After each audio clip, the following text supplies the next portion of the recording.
Ça fait des semaines, voire des mois que j'ai pas pris un simple café en dehors de cet appartement avec quelqu'un d'autre que ma femme. Du coup, je me suis dit qu'on allait faire ça ensemble en mode décontracté autour d'un petit café. Si t'aimes pas le café, prends du thé. Si t'aimes pas le thé, prends du matcha. Peu importe, aucun jugement sur cette chaîne. Cela fait maintenant 3 ans que je crée du contenu sur YouTube au rythme d'une vidéo par semaine plus ou moins, et j'aimerais tout simplement te donner des conseils afin de t'aider à te lancer et réussir sur cette plateforme. J'ai déjà fait des vidéos sur ce sujet, mais je me suis dit, si demain je te rencontre autour d'un petit café, qu'est-ce que je pourrais te dire pour vraiment t'aider à te lancer?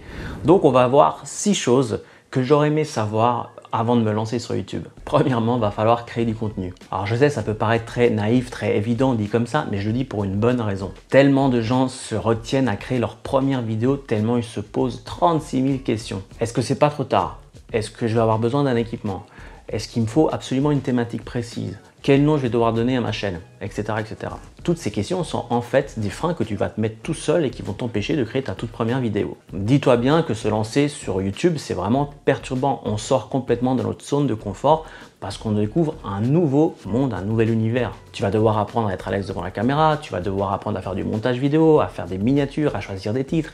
Il y a tellement de choses à apprendre quand tu te lances sur YouTube que forcément, c'est pas évident. Quand tu te lances, il faut être conscient qu'il va te falloir des mois de pratique avant de commencer à être à l'aise dans l'idée de créer du contenu sur YouTube. Mais voilà, il faut avant tout pratiquer, il n'y a pas de secret. Tu peux en effet regarder les vidéos que tu trouveras sur ma chaîne, ça va t'apporter de l'aide, ça va t'apporter une certaine connaissance théorique, mais ça reste de la théorie. Pareil, si tu télécharges mon guide qui t'aide à bien débuter sur YouTube, d'ailleurs j'en profite pour te dire qu'il est téléchargeable gratuitement et le lien est en description de la vidéo. En téléchargeant ce guide, tu vas vraiment mettre en place tout ce qu'il faut pour bien débuter, mais encore une fois, c'est un guide, c'est de la théorie.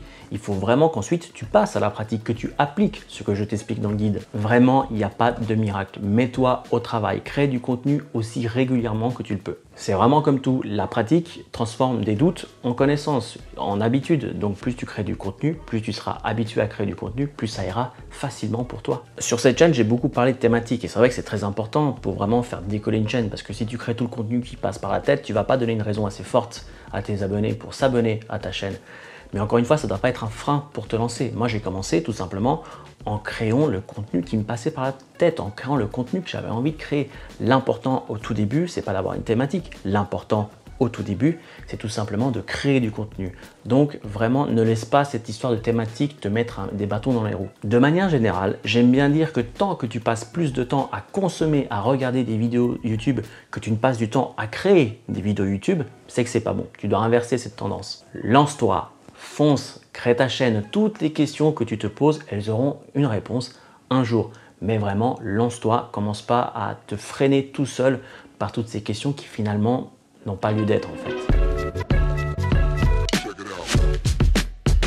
Deuxième point, ne te focalise pas sur les chiffres. Plus facile à dire qu'à faire, on est d'accord. Je suis le premier qui a passé son temps à rafraîchir comme ça son nombre d'abonnés les premières semaines, les premiers mois.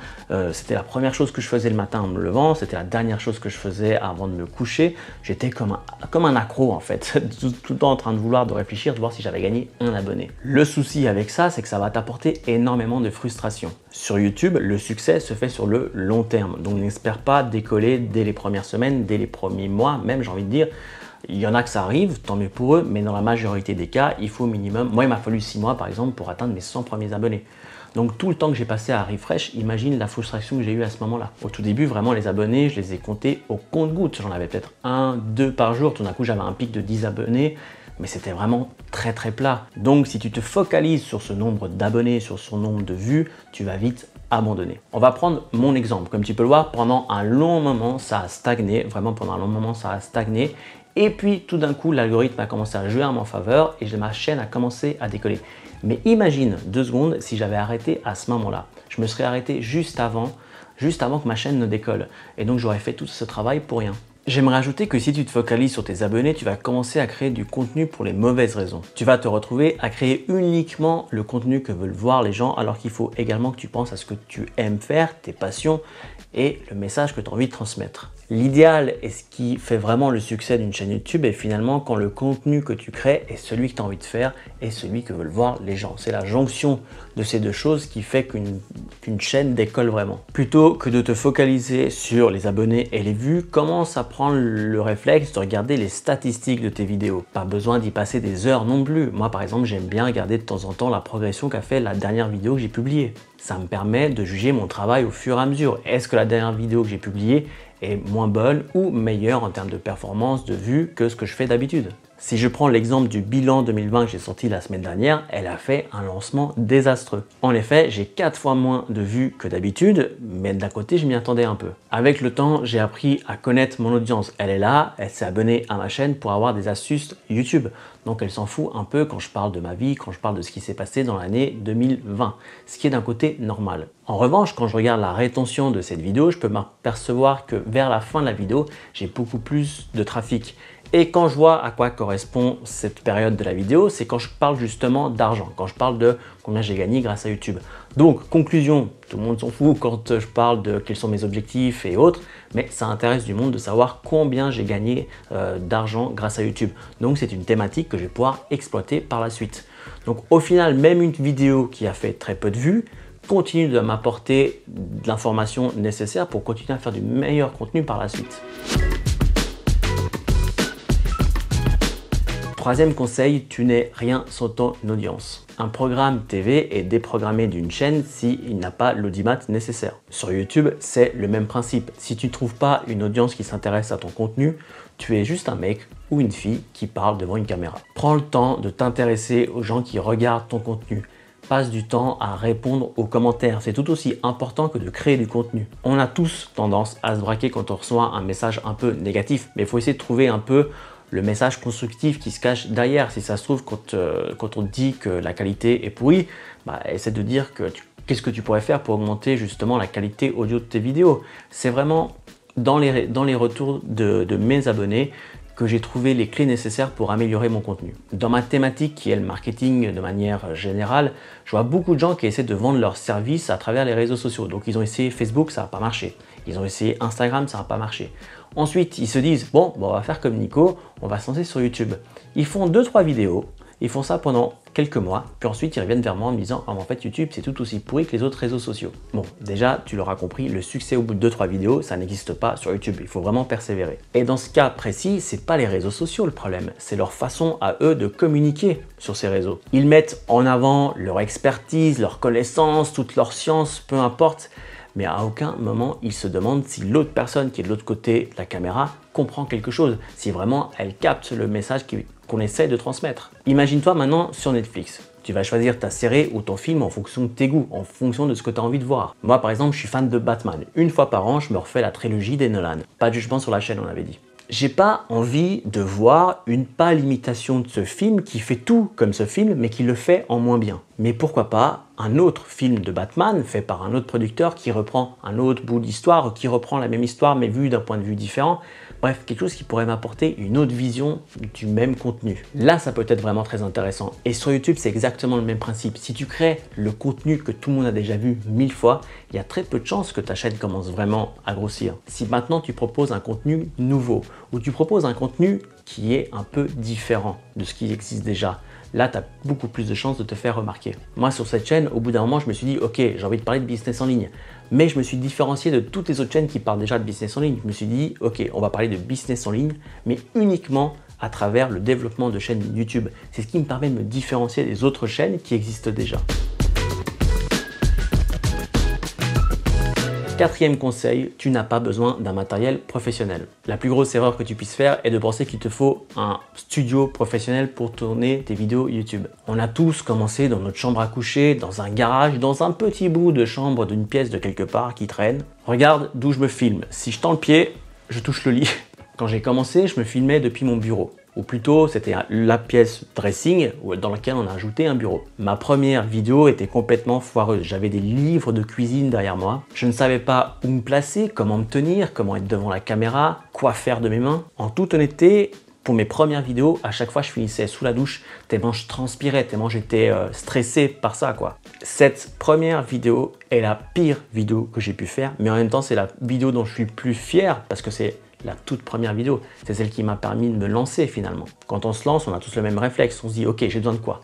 D'une super lumière, d'une très bonne caméra, d'un très bon micro, d'un espace dédié à YouTube. J'ai vu que Nicolas Rica, il avait un compteur digital là. J'ai besoin de ça. Si j'ai pas ça, je peux pas me lancer. Est-ce que tu as ce genre de truc? Non? Bon, bah, je peux pas me lancer. Blague à part, on me pose des questions sur ce compteur digital à chaque vidéo, comme si c'était finalement quelque chose de super important. Alors que pour la petite histoire, ce compteur, je ne l'ai pas acheté. L'un de mes meilleurs potes, pour ne pas le nommer Greg, on va dire qu'il a des petits soucis d'achat compulsif. Un jour, on va chez lui, une époque où en Suisse on pouvait encore aller chez les gens, et je lui dis, je vois ce compteur et je lui dis, est-ce que tu pourrais pas me le prêter? Ça serait sympa pour mes vidéos YouTube. Il fait oui, je te le prête le temps que tu veux. Bon, vu que c'est un de mes meilleurs potes, automatiquement il me l'a donné. Enfin, j'estime qu'il est à moi. L'inverse évidemment ne serait peut-être pas aussi vrai. Depuis l'époque de la première vidéo, on a déménagé. Avant, j'habitais dans une maison sur France. On est revenu à Genève sur Suisse. J'habite dans un petit appartement. Je n'ai plus du tout de pièces dédiées. Donc, j'ai dû me fabriquer ce petit coin de pièces qui me sert à tourner mes vidéos YouTube. Mais honnêtement, je me suis pas compliqué la vie. J'ai regardé ce que j'avais sous la main, qu'est-ce que je pouvais faire avec ce que j'avais maintenant, et je me suis lancé. Et encore maintenant, j'ai vu que je pouvais me fabriquer un petit coin de bureau ici. Je l'ai fait. Et c'est comme ça que je fais mes vidéos aujourd'hui. Et c'est ce que je t'invite à faire. Fais avec ce que tu as. Un jour, j'aurai peut-être de nouveau une pièce dédiée à la vidéo YouTube. J'aurai peut-être un studio. Qui sait ce qui me réserve, ce que j'aurai dans 5, 6, 10 ans. Mais peu importe, je ne vois pas aussi loin. Je vois au jour le jour. Aujourd'hui, comment je fais mes vidéos? Bah, je le fais comme ça. Et je continue. J'ai commencé mes vidéos avec un vieil iPhone. Attends, je vais le chercher. Voilà. C'est tout ce dont tu as besoin. C'est un iPhone 6, un iPhone 6S, je sais même plus. Aujourd'hui, n'importe quel smartphone te permet de faire de la vidéo de haute qualité. C'est tout ce dont tu as besoin. Tu as besoin de quelque chose qui te permet de te filmer et c'est tout. Cinquième conseil, soigne tes titres et tes miniatures. C'est quelque chose que j'ai mis beaucoup de temps à comprendre, mais le titre de ta vidéo et la miniature de ta vidéo sont tout aussi importants que ta vidéo. Une vidéo professionnelle avec une miniature amateur ne fera pas de clics. Si t'as pas de clics, t'as pas de vues. Si t'as pas de vues, t'as pas d'abonnés. Pas de bras, pas de chocolat. Le titre de ta vidéo doit être étudié afin que ta vidéo ressorte dans les résultats de recherche. Et la miniature doit être étudiée afin qu'elle génère du clic. C'est assez paradoxal, mais plus je passe du temps sur YouTube, plus j'arrive à créer mes vidéos rapidement. Mais plus le temps passe et plus je me rends compte que je prends beaucoup plus de temps pour faire mes miniatures. J'essaye vraiment de donner un look professionnel à mes miniatures afin de justement donner envie aux gens qui tombent dessus de cliquer sur cette miniature. J'ai vraiment compris que c'était ça la porte d'entrée à mon contenu. Donc sur YouTube, j'analyse les miniatures qui font le plus de vues. J'essaie de comprendre qu'est-ce qu'il y a eu dans ces miniatures qui fait qu'une personne a cliqué dessus. Ta miniature doit être honnête et cohérente avec ton contenu. Évite de faire quelque chose de beaucoup trop sensationnel si derrière la vidéo ne va pas suivre. Tu auras peut-être des vues au début, mais au bout d'un moment, l'algorithme va comprendre que les gens cliquent dessus et ensuite ils s'en vont parce qu'ils sont déçus par la qualité de ta vidéo ou par le fait que la vidéo ne répond pas à ce qu'on a vu dans la miniature. Donc ça, YouTube le voit et du coup, il va arrêter de mettre en avant cette vidéo. Tu n'auras plus de vues. Sixième point, ne cherche pas les raccourcis. N'achète surtout pas des abonnés, ça ne sert absolument à rien. Évite de demander de la pub, évite de demander de la collaboration avec des youtubeurs qui sont beaucoup plus connus que toi. Soit on ne va pas te répondre, ou alors il y a de grandes chances qu'on te dise non tout simplement. Dans mon cas, je réponds, mais systématiquement par la négative, parce que je pense avant tout à mon audience. Dis-toi bien que je reçois régulièrement des emails de marques qui veulent travailler avec moi, c'est-à-dire qu'ils veulent me payer pour que je fasse des vidéos qui mettent en avant leur service. Mais étant donné que je sais à l'avance que ce service ou cette application ne va pas du tout intéresser mon audience, je dis non. Je refuse donc de l'argent car je pense systématiquement à mon audience. Donc imagine ma tête quand je reçois une demande de publicité pour du contenu qui n'a absolument rien à voir avec ma chaîne et qu'en plus c'est gratuit, c'est pas payé. Ou encore quand je reçois un mail de Kevin et Kevin qui me demandent de mettre en avant leur nouvelle startup ou autre avec la fameuse petite phrase « Je suis sûr que ça va grandement intéresser ton audience ». Je suis sûr au contraire que ça va uniquement profiter à ces gens d'utiliser la visibilité que j'ai sur cette chaîne pour mettre en avant leur truc. Mais encore une fois, ni pour moi, ni pour mon audience, ça apporte quoi que ce soit. Les gens avec qui j'ai fait des vidéos sur cette chaîne sont des gens que j'ai rencontrés, on va dire, dont j'ai découvert du contenu, soit sur Instagram, soit sur YouTube. Mais c'est des gens que j'ai connus d'une certaine façon. C'est des gens avec qui j'avais envie de faire une vidéo, mais pas des gens qui sont venus toquer à ma porte en me demandant de faire une vidéo. Ou alors, je ferai volontiers une vidéo collaborative avec quelqu'un qui a plus ou moins la même audience que moi et plus ou moins le même nombre d'abonnés. Parce que là, on va se retrouver dans une situation où l'intérêt est réciproque. On a tous les deux quelque chose à y gagner. Mais quand l'intérêt est uniquement de ton côté, abstiens-toi de demander un coup de pub ou une collaboration à une autre personne. De manière générale, si ta chaîne ne décolle pas organiquement, c'est-à-dire que si ta chaîne ne décolle pas sans aucun artifice, si tu as réussi à faire décoller ta chaîne uniquement en créant du contenu, ta chaîne ne va pas décoller parce que tu te fais faire un coup de pub ou parce que tu profites de la visibilité d'une autre personne. Il faut vraiment avant tout créer du contenu de qualité. Et c'est en créant du contenu de qualité que tu vas te faire remarquer et c'est en te faisant remarquer que peut-être un jour quelqu'un va vouloir te mettre en avant dans ses vidéos. Mais c'est pas du tout en te lançant, en faisant 2-3 vidéos et en demandant à qui veut bien l'entendre, s'il te plaît fais-moi un coup de pub. Ça marche pas comme ça YouTube. Je suis arrivé là où j'en suis, il m'a fallu déjà 3 ans pour y arriver, pas 3 mois, 3 ans. Et je n'ai demandé un coup de pub à personne. Les 33 000 abonnés que j'ai au moment où je tourne cette vidéo, je les ai obtenus uniquement grâce à mon contenu. Je n'ai utilisé aucun raccourci. Et je t'invite vraiment à faire pareil. Concentre-toi à créer du contenu. Fais en sorte de créer le meilleur contenu que tu puisses créer. Fais en sorte de t'épanouir dans cette façon de créer du contenu.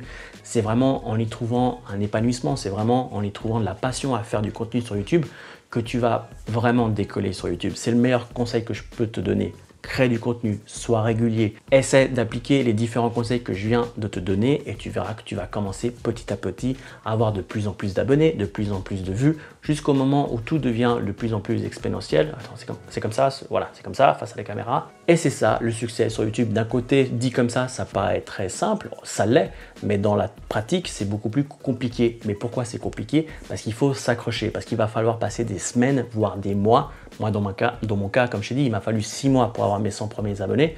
Et au bout de 6 autres mois, j'en ai eu 1000. Donc, tu vois que tout est plus en plus rapide au fur et à mesure que le temps passe. Voilà, c'était tout pour cette vidéo. J'espère que le café était bon. Hein. Moi, il est froid. Ça fait une demi-heure que je parle. Hein. Donc, ouais. Pas top. Encore une fois, je t'invite à télécharger le guide dont tu trouveras le lien en description de cette vidéo. Ça va te permettre vraiment d'avoir une liste de choses à faire, à appliquer pour avoir une chaîne professionnelle dès ton lancement sur YouTube. C'est tout pour aujourd'hui. Si tu as des questions, comme d'habitude, ça se passe dans les commentaires de la vidéo. Moi, je te dis à la semaine prochaine. D'ici là, prends soin de toi. Allez, ciao.